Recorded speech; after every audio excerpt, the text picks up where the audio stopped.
Hello friends, hi అండి. అందరికీ ఎలా ఉన్నారు? Welcome back to my channel. ఈరోజు మనం పునుగులు మైదా లేకుండా, వంట సోడా వాడకుండా క్రిస్పీగా కరకరలాడేలా ఎలా ప్రిపేర్ చేయాలో చూద్దాం.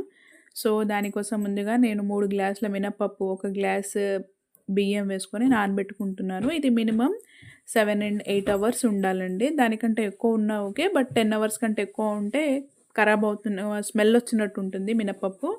సో, దాన్ని కొద్ది కొద్దిగా వాటర్ యాడ్ చేస్తూ ఇలా మిక్సీ పట్టుకోవాలి.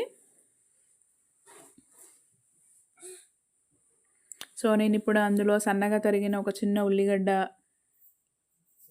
అలాగే కొంచెం జీలకర్ర, మీ టేస్ట్‌కి సరిపడా సాల్ట్ వేసుకోండి. ఇప్పుడు నేను దాన్ని బాగా కలుపుతున్నాను.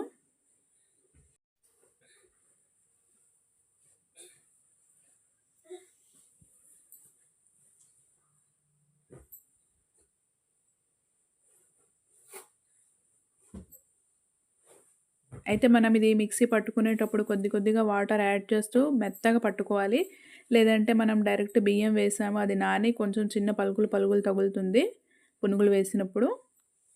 ఇప్పుడు ఇందులోనే కొంచెం కరివేపాకు, కొంచెం కొత్తిమీర కూడా వేసుకుంటున్నాను. ఈ పునుగుల్లో కొత్తిమీర వేస్తే బెస్ట్‌గా ఉంటుందండి. చాలా అంటే చాలా టేస్టీ వస్తుంది. మీరు ఒకసారి ఇలా ట్రై చేసి చూడండి. ఇప్పుడు ఇలా దీన్ని బాగా మిక్స్ చేసుకొని ఒక 5 మినిట్స్ పక్కన పెట్టుకోండి. అప్పుడు మొత్తం పిండంతా కలుస్తున్నట్టు ఉంటుంది. సో, ఈలోపు మనం ఒక బాణలిలో ఆయిల్ పోసుకొని ఉంచుకోవాలి. మనం డీప్ ఫ్రైకి సరిపడే అంత వేడి ఉంటే చాలండి. ఇప్పుడు పునుగుల్ని ఒక్కొక్కటి సైడ్ నుంచి వేయండి. అయితే మీరు ఆనియన్స్ వేసేటప్పుడు ఆనియన్ మొత్తం కలపాలి. లేదంటే అది కొంచెం తడి ఉన్నా మన పునుగులు వేసేటప్పుడు అది రివర్స్ ఆయిల్‌లోంచి ఎగిరి పడిద్ది. సో, జాగ్రత్తగా సైడ్ నుంచి వేసుకోండి.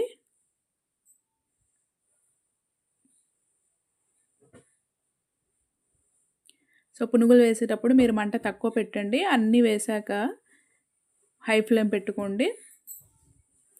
సో, అలాగే వీటిని టర్న్ చేస్తూ ఫ్రై చేయండి.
ఇలా చిన్నగా దాన్ని టర్న్ చేసుకోండి.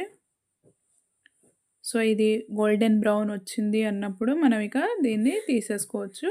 అయితే మనం మంటని హై ఫ్లేమ్ పెట్టొద్దు, లో ఫ్లేమ్ పెట్టొద్దు, మీడియం ఉంచాలి. మనం హై ఫ్లేమ్ పెడితేనేమో లోపల కాలకుండా పైన మాడిపోతుంది. అదే లో ఫ్లేమ్ పెడితే లోపలంతా మెత్తగా ఉంటుంది. మీరు మీడియం పెట్టారంటే అది పర్ఫెక్ట్‌గా వస్తుంది పునుగు.